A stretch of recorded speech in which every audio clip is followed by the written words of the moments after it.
Hello traders, and welcome to the VantagePoint Trading Journal for today, Tuesday, October 9, 2018. We're going to show you how VantagePoint has been forecasting market movements and show you what you need to pay attention to. Today we are focusing on Broadcom, AVGO. What we've seen is we had a nice bullish run here, but we've also seen it flatten out over the last week or two, and then we actually got the bearish crossover here on the 4th.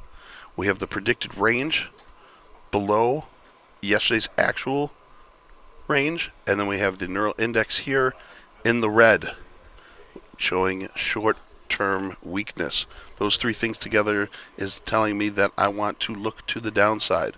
One thing that you can do if you're a stock trader, very easy, just sell a stock anywhere in this 241 242 range. Perfectly prudent way to do that.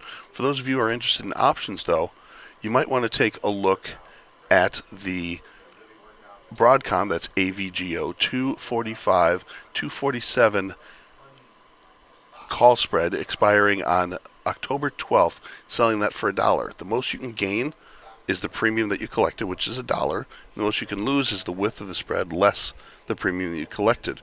$2.50 wide, less the $1, so you're risking $1.50. Make possibly $1, lose possibly $1.50. You are laying odds of 1.5 to 1. So that's what we're looking at here in Broadcom, AVGO. Have a great rest of your trading week, and I will catch up with you later on in the week.